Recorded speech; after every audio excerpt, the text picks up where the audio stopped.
everyone. Good evening to everyone that's joining us. I am very happy that you're able to join us. I know that it's been a while since we've had a Facebook Live town hall, and I am looking forward to our conversation this evening. So thank you all for making the time to be with us. We are 42 days from the election, and I know I probably don't have to remind any of you about that, but we are working incredibly hard to get the job done, and we just want to make sure that you know that as we are making phone calls and talking to voters and making sure people turn out to vote and understand how to vote safely and make sure their ballots are counted. We just want to make sure that you know that we're working on the issues that we continue to hone on our platform, because once this election is over and we are able to begin anew in January, I'm ready to roll up my sleeves and get to work, and we have a lot of work to do. So that being said, thank you all for joining us.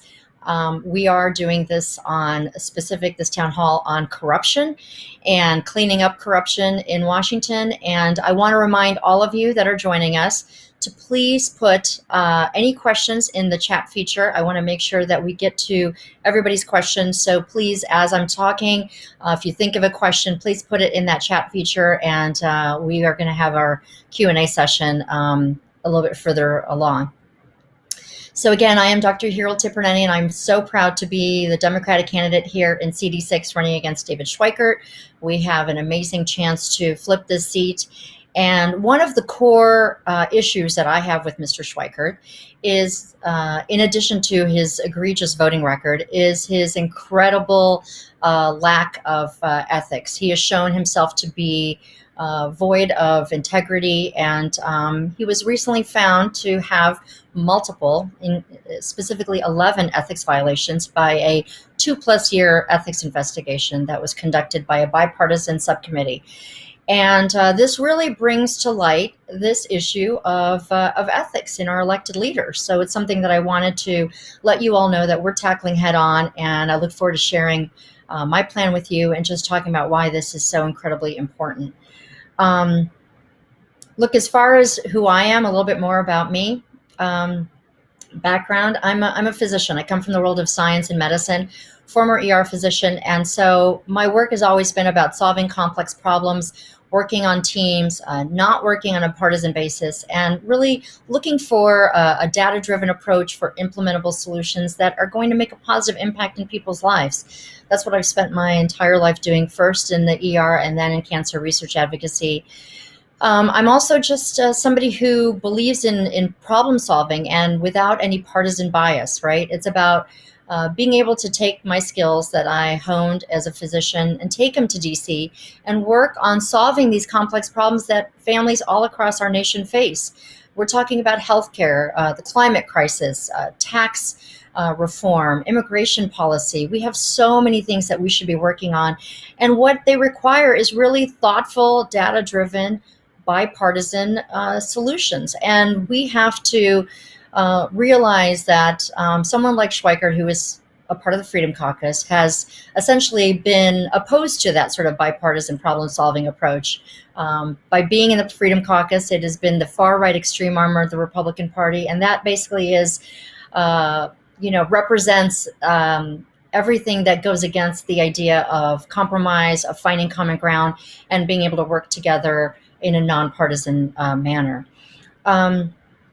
And I think the part of me that really I feel resonates with folks understanding this importance of integrity is that, look, I took an oath, right? I took an oath on the first day that I became a physician, and that oath basically was about to put people first.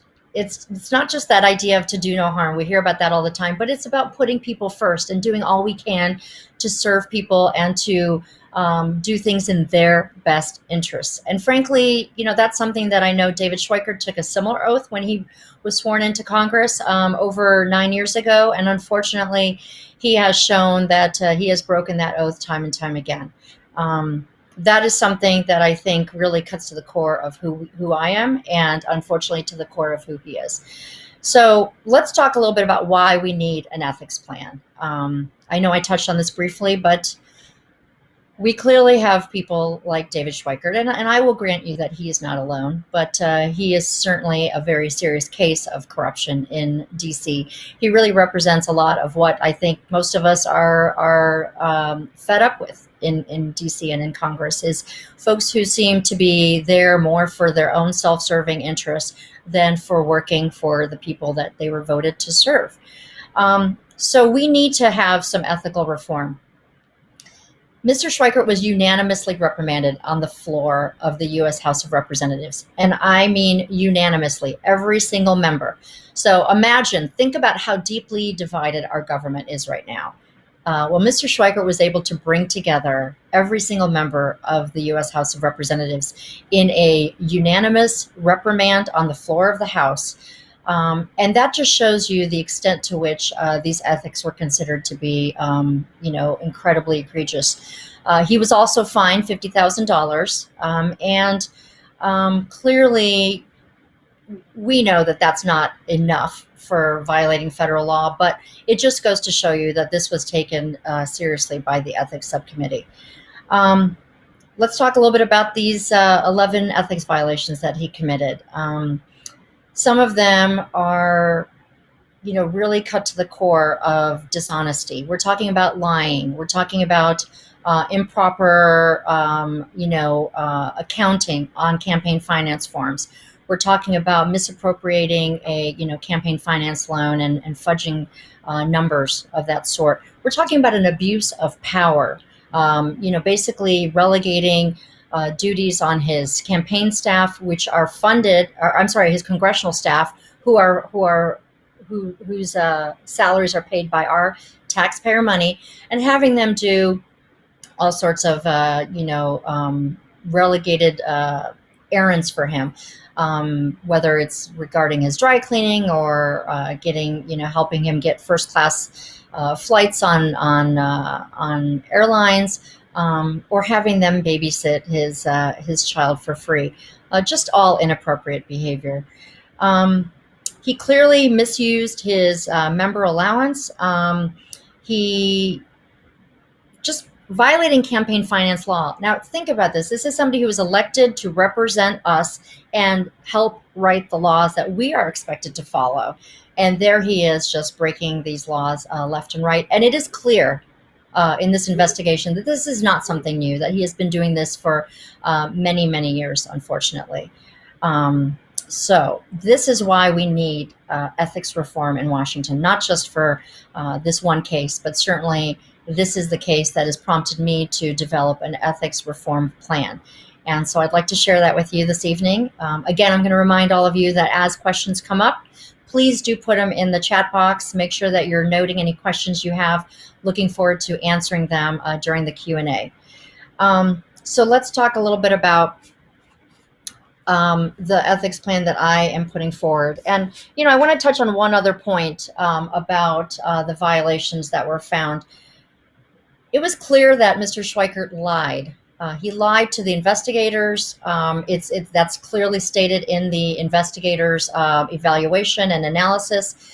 And he dragged this investigation out much longer than it needed to be, because he knew if he got it past the statute of limitations, then he would be free of certain repercussions. I mean, not only is that dishonest, but it is an incredible waste of, again, our taxpayer money, because this is what members of Congress are spending their time investigating. This is our taxpayer money at work. It is also a distraction from the real important work of the American people. So it's just more in line with the fact that I think he's shown time and time again that he does not have the integrity or the dedication to be a public servant. Let's talk about the plans. A lot of folks ask me, why are you going from medicine to public service? I'm sorry, from medicine to politics. I apologize, medicine to politics. And what I tell them is, I don't see this as politics. I see this as public service, because that's what it was intended to be, right? We're supposed to be elected to serve the public. And unfortunately, there is this very negative connotation when we talk about it as politicians and politics, but it shouldn't be. And that's why I want to bring it back to, because the type of behavior that Mr. Schweikert has exhibited was a giant slap in the face. to every resident of CD6, to every Arizonan that pays their taxes, that pays his salary. It is incredible disrespect, and it is just an absolute violation of his oath. So what do we want to do with the ethics reform package? You know, a lot of folks are saying, well, you know, how much can a freshman congressperson do and so forth? And certainly none of this is revelatory, right? I mean, holding people accountable should not be revelatory. But what we know is that we clearly need an ethics reform plan. And I think it's important that just putting it out there makes it clear that this is what we believe and this is what we're going to fight for. So let's talk about making sure that one of the big key issues is to ensure that we're not sending people to DC that are more focused on padding their own pockets or satisfying their own special interests, and making sure that we're taking the outsized role of dark money out of politics. You know, one of the areas that we just cannot make progress in is, for example, you know, in the issue of, say, the pharmaceutical industry and dealing with trying to bring down the cost of prescription drugs. When we perpetually have the influence of corporate money in politics that is standing in the way of, unfortunately, lawmakers who can be swayed by that, we're not able to have that full, thoughtful legislative conversation. And unfortunately, that's an issue that stands in the way of a lot of these topics, right? Whether it is healthcare reform, tax reform, gun safety, climate crisis, all of these things. We need to have an honest conversation, look at the data, look at the evidence, and then go forward with implementable solutions. We cannot have that when we have far too many of our elected officials standing at the side of lobbyists and of special interests rather than focused on the interests of the people that they were elected to serve. So let's talk about the basics. Number one, we want to make sure that anybody we elect is beholden to one group and one group only, and that is the voters. I am looking forward to having that honor of representing the families of the 6th District, and I think it is it should go without saying, but clearly it needs to be said, that I want to be beholden to you, to all of you. I want to be the person that you know that you can reach out to talk about the issues that matter to your family, and know that I'm working on your behalf. If we can't have that kind of basic trust in our elected officials, then this is clearly not a representative democracy, which is exactly what it is supposed to be. So we have to take those corporate interests out. I have sworn off any corporate PAC money. I don't take a dime of it. And I'm not saying that if I did, I would be bought off, but I don't want even the perception of a conflict of interest. I don't want an actual or a perceived conflict of interest. I think that is the least that you should be able to expect from me, to know that it is very clear why I am in this position and who I am working for. So we need to not only restrict that corporate PAC money from our elected officials, but we need to make sure that we keep, in general, dark money out of elections. You know, we have had in the past the ability of single wealthy donors, sometimes just one or two very wealthy donors, who've been able to literally buy an election. We have to get that dark money out of politics. And, you know, we know that obviously there is this issue of Citizens United, which was a ruling made by our Supreme Court over a decade ago. And unfortunately, that opened the floodgates to, you know, ungodly amounts of dark money, of corporate money. And I'm proud to say that we've been endorsed by End Citizens United, which is the organization that is looking to overturn this this really devastating piece of law. But in the meantime, we have to make sure that our elected officials are not taking that corporate PAC money. We have to make sure that they are truly working for us. So that is one area on which I am very committed to continuing the work that End Citizens United is very dedicated to. We have to make sure we limit the access of the lobbying industry to our elected officials. It is clear, not just at the federal level, but, you know, we have seen cases where we have state legislators, right, that are literally taking entire pieces of proposed legislation out of a lobbyist's manual and literally putting it in for a vote at the state capitol. not even remembering to take the name of the lobbying group off of the bill and putting it in as their own, suggesting that they have not been, persuaded or influenced in any way. It's laughable. We have to remove the influence of lobbyists on our legislators, and that means limiting access to our elected officials, but also making sure that we're addressing any sort of long-term conflicts of interest. We don't want elected officials getting into office essentially just biding their time until they can join a lobbyist firm and rake in hundreds and thousands or possibly millions of dollars. We want to know that we have elected officials that are there to do the work of the people and are not just looking to build up their resume so they can be a lobbyist down the road, and building those relationships with lobbyists, because that also puts into question, if you are looking to ultimately lobby for a certain industry, then has that been your motivation every time you have voted in line with that industry? Again, this isn't just about actual conflict of interest. We don't want even perceived conflicts of interest. That is the least that that every American voter can demand. So I want to have a lifetime ban on members of Congress moving on to lobbying positions. We need to have that very clearly stated, and I think that is something that should not be difficult to abide by. We also have to limit the ability for our staffers on Capitol Hill to be closely aligned with these lobbying firms. Again, it's about making sure that people are focused on the work at hand, that they are there for the right reasons, that they're being motivated by the public good and not by their eventual turn into the lobbyist world. I understand that we can't always read into people's motivations and intentions, but certainly we can stop clouding the picture by having such a strong influence of lobbyists. So we need to limit their access, limit their influence, and make sure that we have that ban on members of Congress going into lobbyist positions. There's also a practice of shadow lobbying that we have to address, and that's basically when we have people that essentially work as arms of the lobbying industry, but they manage to float under the radar. We can't have any perceived presence of that nature. Again, it bears repeating.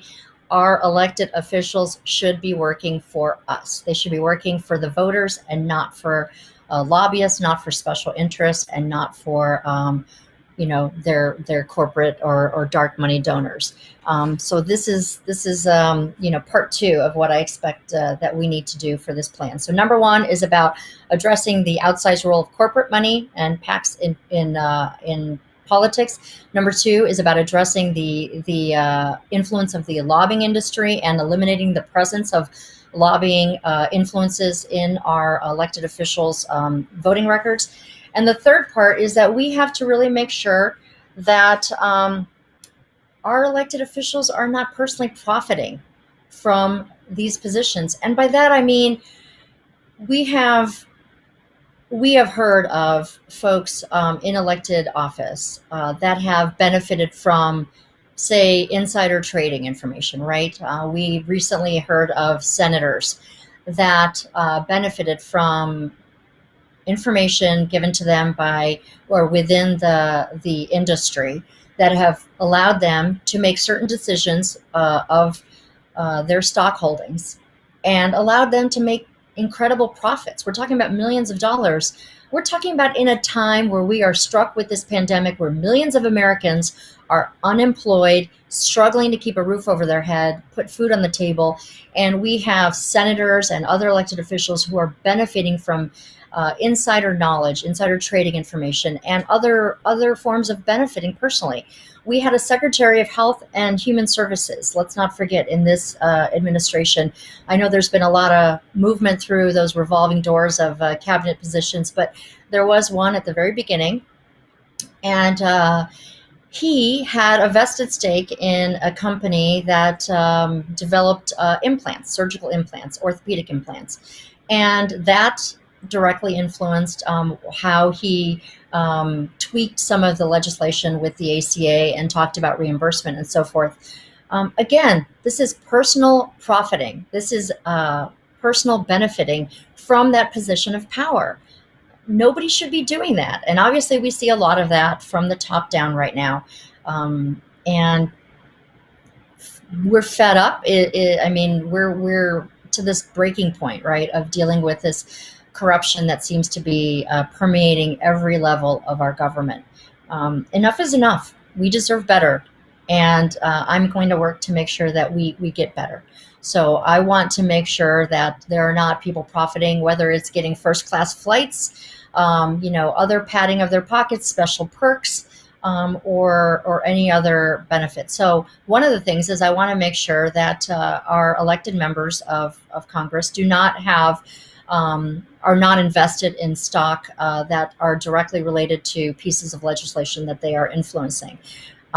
Something like exactly what I talked about with the Secretary of Health and Human Services, who can influence what happens in the medical devices market and in that industry. And in the meantime, he's impacting the legislation. So that kind of conflict should not occur. So we have to make sure that we are blocking, or we are preventing individuals in Congress from trading individual stocks and manipulating fiscal policy that might benefit their personal portfolios, and also making sure that they are not just reaping, benefits unchecked because of their position. Again, this is something that David Schweikert is a perfect example of. He has reaped the benefits of it. He has padded his own pockets. He has worked to, obtain any and all of these perks, and it's an absolute slap in the face of hardworking Arizonans everywhere that have paid their taxes. Remember, we pay congressional members their salaries, we pay for their offices, we pay for their staff through our taxpayer money. And then for them to take that to benefit themselves and to pad their own pockets or to make their lives a little cushier, it's just wrong. It's absolutely blatantly wrong. And it's a violation of everything that we hold dear in our democracy. Remember that none of these rules can be fully implemented if we don't have full enforcement. So I also want to make sure that these aren't just, random words written in a piece of paper, that these are actually enforced. We want to make sure that the FEC enforces it. We want to make sure that oversight committees enforce it. We want to make sure that people understand that there are clear repercussions to violating these very well-defined ethics guidelines. So those are sort of the three main areas of my ethics reform plan. And I want to just talk about how we expect not just for that to go through, but what does that look like? Why that benefits us as individual members of this democracy and voters. When we know that we can hold our elected officials truly accountable for their inappropriate actions. Again, this is about putting power of our democracy back to the people. Remember, this democracy is supposed to be of, for, and by the people. And too much of that has been lost. And we know that. I mean, this isn't just a hypothetical concern, that too much of that has already been lost. We have to get it back to, for, and by the people.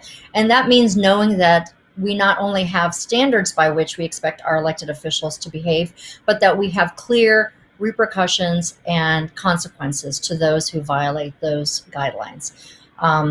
So one of the things that, I know that there was a bill that was put forth by this Congress, the current one that's in place, H.R. 1. It was the first piece of legislation that the House passed. That was H.R. 1. It was called For the People Act. And it talked about several areas of where we could strengthen our democracy, but one of the main issues was about ethics reform, increasing transparency, and strengthening accountability. So I think my ethics reform plan really goes well in line with that. I think it is something that can get strong bipartisan support, because this should not be a partisan issue. I would think that every American out there, Republican, Democrat, or Independent, wants to know that their elected officials will be held accountable. So I look forward to being able to bring this to Washington if I have the honor of being elected, and making sure that we work for a more honest, more ethical, and more accountable government. So that being said, I think we're going to open it up now for Q&A. Would love to hear about any questions that are in the chat feature. And talk about how we're going to get this done. So it looks like first question is, how are you going to convince Republicans to get on board with your plan? Great question, and a very legitimate one. And I would say, look, what I just referenced, right, is that this doesn't just benefit one party. This actually benefits every single voter out there. It benefits every single American, every single taxpayer, because all of us, regardless of party, the money we pay in our taxes pays for our congressional representatives, their salary, their offices, their staff. It pays for all of that. This doesn't just benefit one party; it benefits all of us. And I would ask you, please show me one member of any party that says, "Hey, I don't care how my representative wastes my money. I don't care that my representative makes money off of their position. I don't care that my representative abuses their power." You're not going to find, any American out there who's going to say that, because that would be ridiculous, and it would be, obviously a complete violation of what we find in the definition of public service. So it's a matter of just stating the facts. Look, this kind of ethics reform package does not focus on one party, does not look to slap the wrist of one party. It looks to put forth a set of guidelines that we should hold all of our elected officials accountable to. And that not only strengthens our democracy and makes our elected officials better at their jobs, but it returns the power of our democracy and our representation to us, that we are truly a democracy of, for, and by the people. Then it is the people that should speak and be heard. So I think that will convince everybody to join and to get on board. So I have another question. Why are super PACs so detrimental to our democracy? Great question. What this does is it really eliminates the strength and power of every individual, because with super PACs, you're able to have large organizations that are contributing really unlimited amounts of money.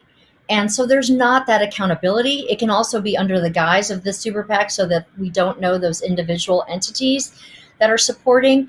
And look, if you have a super PAC that you are being directly that you are receiving direct benefit from, and those people are not held accountable, there's not transparency, then how do your constituents know that there's no conflict of interest?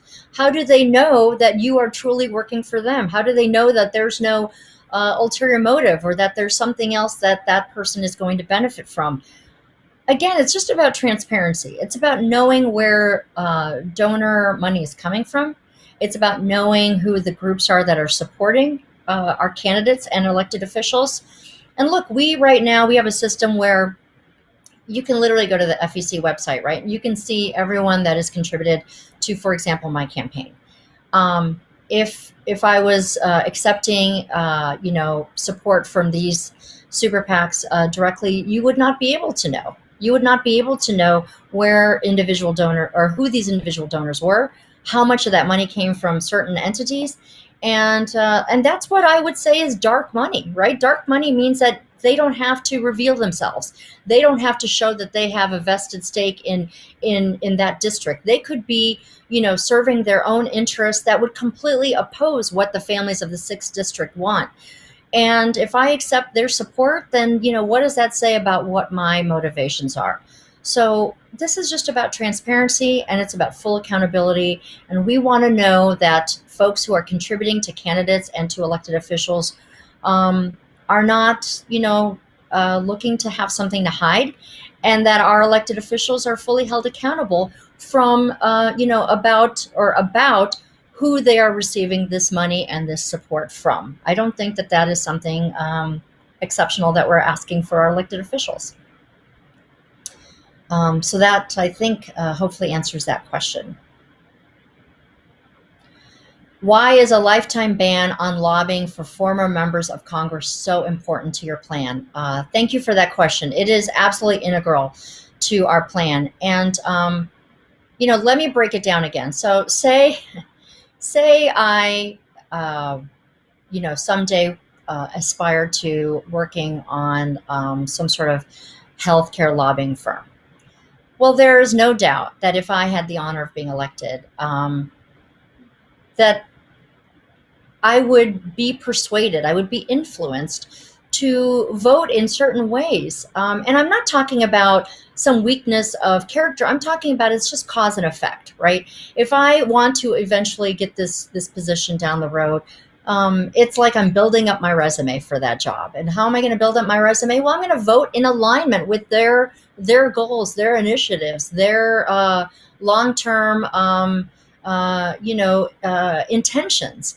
And otherwise, I'm not going to get a job in that lobbying firm. So this is just it's common sense in many ways. And what I mean by that is we don't think of our elected officials having some sort of long-term,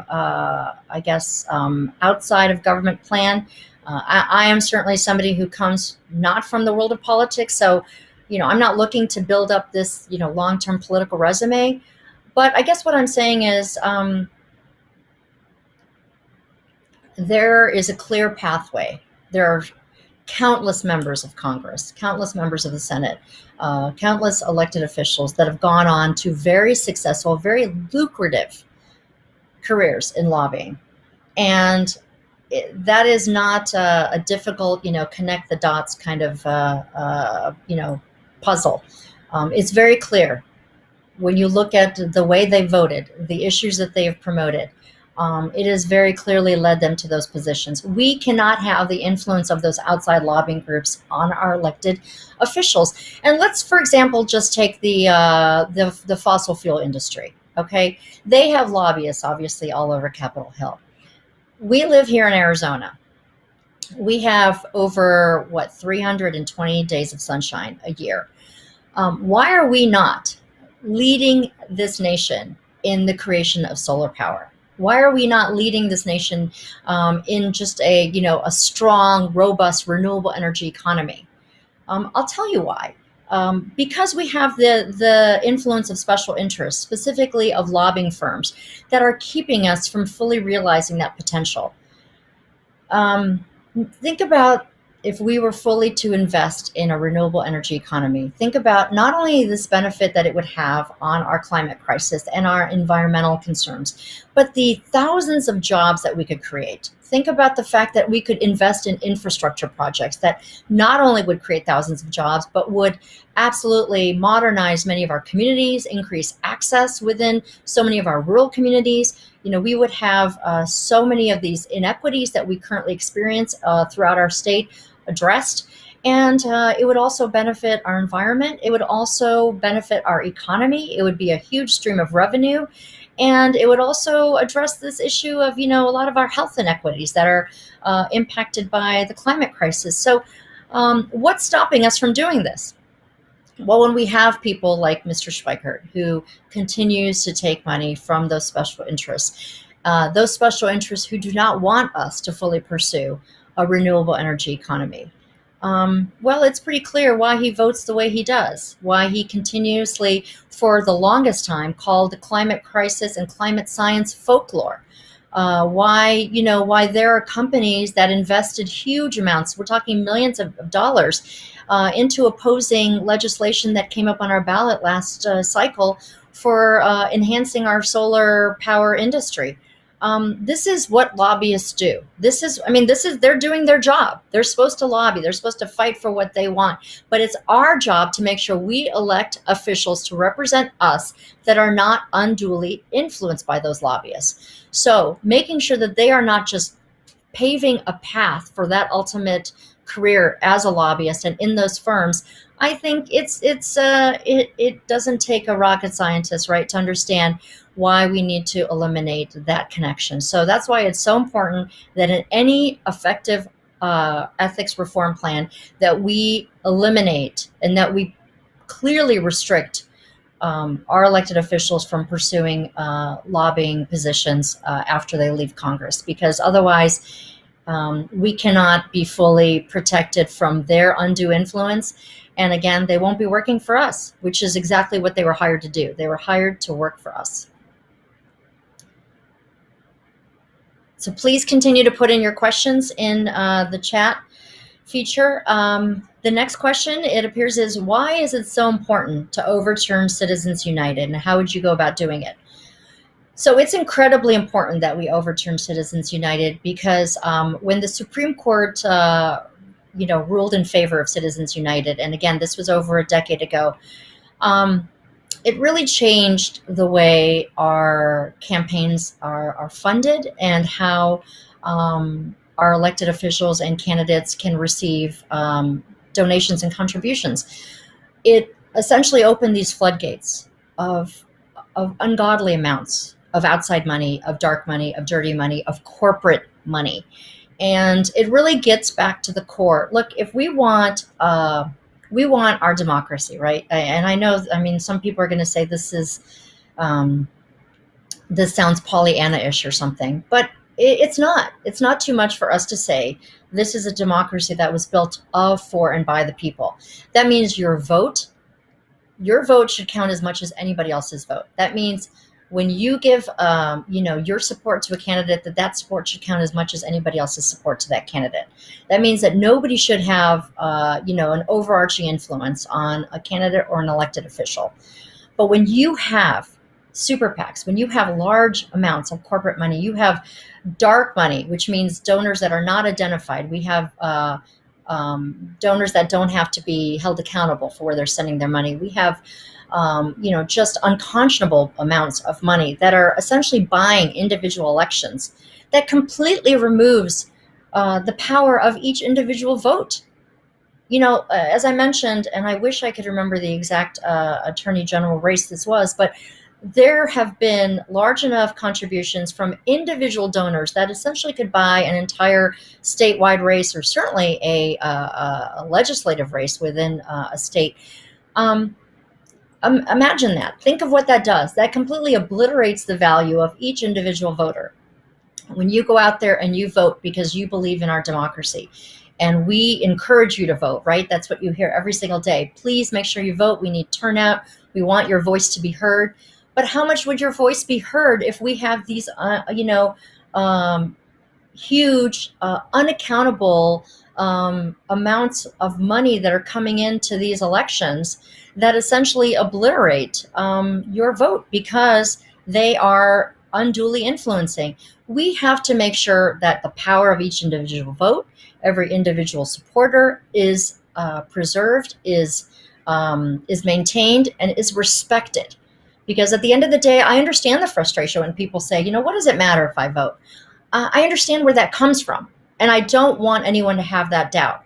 You can rest assured to know that we will fight tooth and nail to overturn Citizens United. And until that time, we want to make sure that we have full transparency, full accountability, that we have true public servants that are working for the public. And that's what drives me every single day.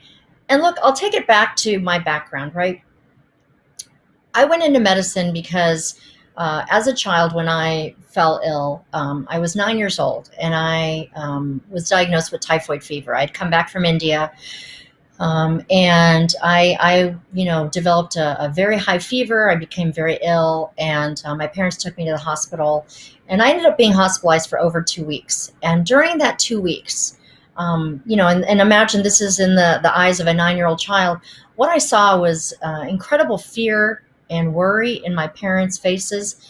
And I saw the amazing power of physicians, of folks who came in to ask me questions and figure out what was wrong, and to do these laboratory tests, and to really do the research and figure out what I had. And mind you, this was a rare illness, right? I was in Cleveland, Ohio, and typhoid is not common in the United States. Certainly, it's actually endemic in places in the third world. But so it was not something that they thought, right off the top of their heads. It took them time. But in that process, they solved this complex problem. They came together, and they brought not just me a cure and resolution of my suffering, but they brought incredible comfort. And I saw that as a 9-year-old child, thinking, the power of healing, the science, the power of service, all of that was sort of what I took in that experience. Now, not to mention they made me feel better, right? They were looking out for me. And that's what drove me to medicine. And here I'm delving into this world of public service because I am seeing our lawmakers and our representatives, specifically David Schweikert, who has failed us time and time again.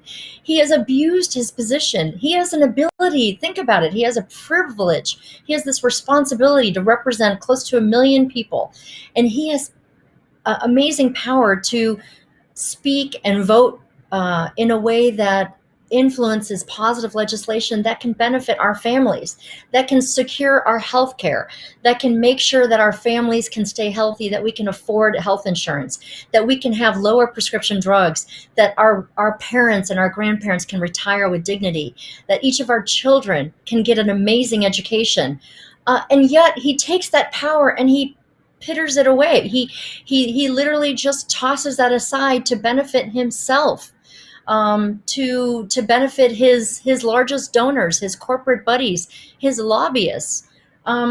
It's such a violation of the oath, and it is such a complete show of disrespect to all of us that either voted for him or have paid our taxes, that have gone to paying his salary and have gone to sustain his congressional office. We deserve better. We all deserve better. And we know that we can do better. We need more accountability, more transparency. And I know that I'm not the only one in saying that we are fed up. Enough is enough. We want to know that our public servants work for us. And that's not too much to ask. So that's what I'm committed to doing. I know I went off on a tangent there on the last question, but I wanted to make sure that I kind of got that perspective in. So there's a question that says, I think this plan is comprehensive, but how do we truly enforce it? So we enforce it in a few ways. First of all, we have to have the FEC on board, right? The Federal Election Commission. We have to make sure that that there's full buy-in, because obviously they are the ones that have these regulations that they are following, that we should be abiding by. We have very clear guidelines when we file our FEC paperwork at the end of every quarter. I have an incredible woman who is our campaign treasurer and our compliance person, and she works very diligently to make sure that we follow every single guideline, every T is crossed, every I is dotted. And that's because, not just because I believe in honesty and transparency and accountability, but because that is what we owe you all. If you're going to put your faith in me to be your voice in Congress, then certainly you need to know that I respect the law, that I am doing my best to follow that law, and that I'm holding all of my team members to that same standard, and that we understand that we hold ourselves accountable to you, that we work for you, that we must answer to you. And so that's why we work very hard to do that. And, I could not ask for somebody who is more diligent and conscientious. And frankly, that's a standard that we hold, to all of our team members in all areas, because that's the least we should be doing for people who are putting their trust in us. So as far as enforcement, yes, the FEC, but I also think that as our congressional members and, for our Senate as well, that we have to have clear oversight. And that means consistently making sure that we are monitoring these guidelines, making sure that we are keeping a close eye on that kind of accountability, and making sure that every single lawmaker is following those guidelines of transparency. So that requires us not just to have, I'm not talking about just self-policing, but obviously we want to make sure that we are maintaining that standard, because look, it behooves, if I have the honor of being elected, it behooves me to make sure that all of my fellow members are following these guidelines, because I don't want that to reflect badly on any of us. I want to know that I'm working amongst people that are trustworthy, that are dedicated to that same level of public service. And I think it just strengthens our entire legislative body as a whole. So there has to be outside oversight, but there also should be internal oversight and self-policing, because we all have a vested stake. If I have the honor of being your elected representative, it benefits me as well to know that you feel that you can trust our entire body, so that when we vote in a certain way, when we propose certain bills in a certain way, you know that there's no undue influence, that you know that we are working for you. So I think that's a really important aspect of this enforcement. You can't have rules if they're not being enforced, and we see the consequences of that right now in dealing with this pandemic. We can't just put things out as wishful guidelines. We have to have them very clearly stated, and then we have to have clear oversight and then repercussions if those guidelines are violated. So I don't know if there's any more. I think there's one more question, and I want to make sure I answer that before we close up here. And again, I appreciate all of you spending some time with us. I know it's been a while since we've had a chance to meet here, and I do miss having these gatherings in person, but I sincerely hope that this has been of interest and benefit to you all. The question is, once you clean up Washington, yes, and that's going to happen. We know that without doing this, without making sure that we address this issue, we can't make progress on anything else. So I'm not looking at this through rose-colored glasses. I know this is not going to be easy, but I also know that we can't make progress on any other issue until we truly address this level of corruption and the outsized role of money in politics. So although we will be multitasking, we're going to focus on this. We're going to do everything we can to put this in place so we can make real progress on these other issues. So what's the first issue I want to tackle outside of this? Well, I don't think any of you would be surprised to know that it is healthcare. And it's not just, about health insurance, and not just about having a card that says I have health insurance. It's about making sure that we have quality, affordable health care for every American that they can actually use. I hear day after day, I talk to people who say, well, you know what, I have really a good insurance plan on paper, but I can't use my insurance plan because I have a incredibly high deductible. So that insurance plan is absolutely of no use to that family. So it's not just about saying, here's my insurance card. It's about knowing that I can use my coverage. I can afford my coverage. I can afford my premium. I can afford my deductible. I can afford if there are any copays.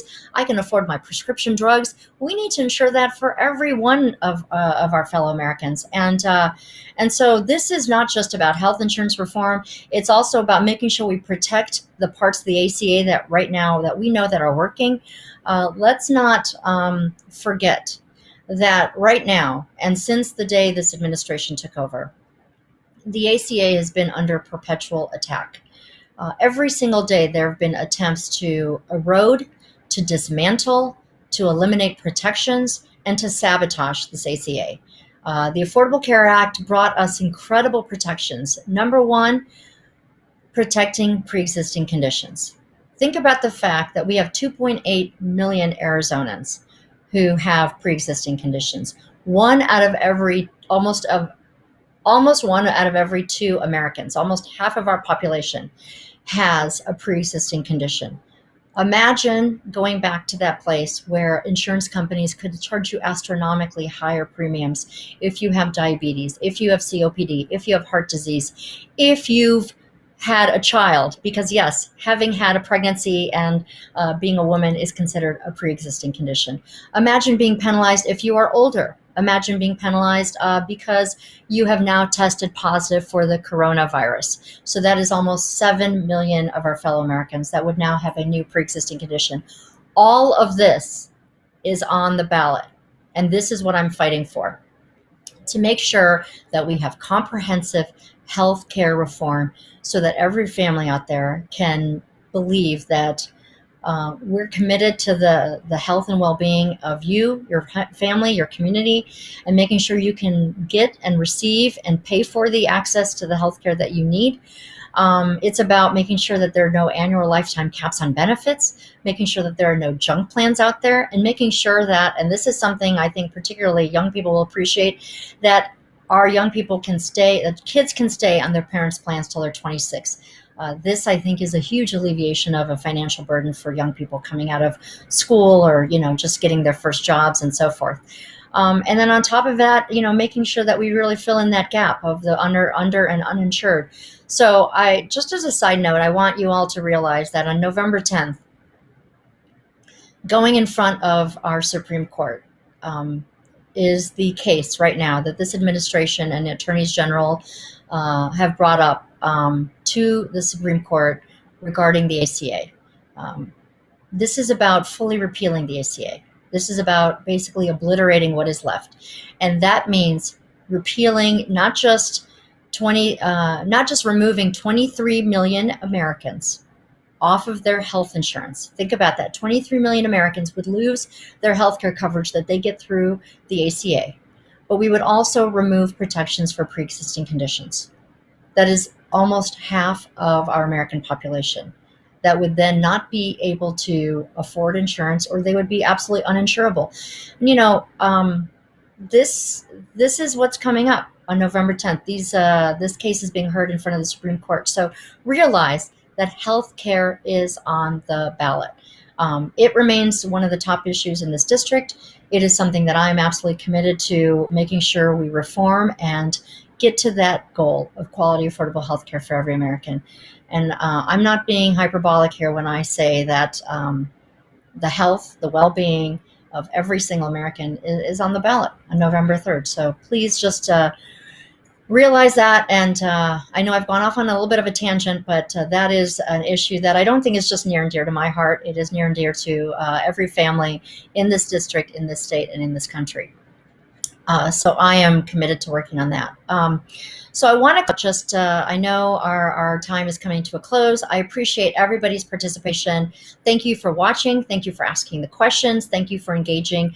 I do wish we could have done this in person, but obviously that is not an option right now.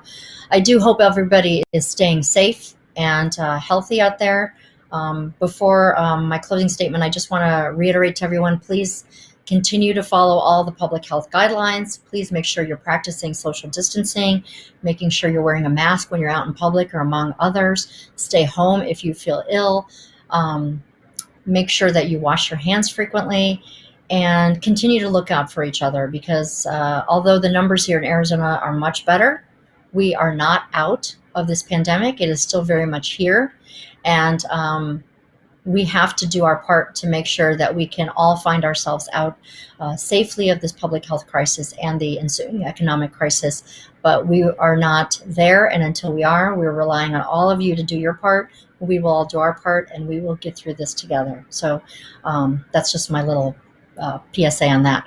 But as far as, this conversation on corruption, I just want to close with, look, we know we can fix our political system. We know that the system is broken. We know that it is dysfunctional, but we know that there are real solutions to fix it. And I'm committed to bringing that focus of ethics reform to Washington, because I know that's one of the top issues in our district and around our communities. People are tired of the corruption. They're tired of self-serving politicians, and they want to know that their elected officials work for them, which they do, but they have to actually hold true to that commitment. So we want to make sure that our public servants understand that this democracy is for, of, and by the people. And the only way we're going to get there is to make sure we root out the corruption in Washington, and we elect public servants who are truly committed to making sure that we return our democracy to the people, that we have and we hold our elected officials accountable. We have full transparency. And I will tell you, as your candidate for the 6th Congressional District, I am committed to this. This is something I hold very dear. This is in line with the oath I took as a physician to put people first. I will put people above politics every single time in Washington. I'm committed to this. I'm ready to do this. This is a plan that I know we can institute. And I hope, if I have the honor of being elected, that I can come back to you all at our first town hall and tell you about how we have put forth this plan and the work I'm doing to make sure we bring it to full fruition. So thank you so much for joining us this evening. Again, I hope everybody is safe and healthy, and please take good care. and I will talk to you very soon. Good night. Thanks for joining.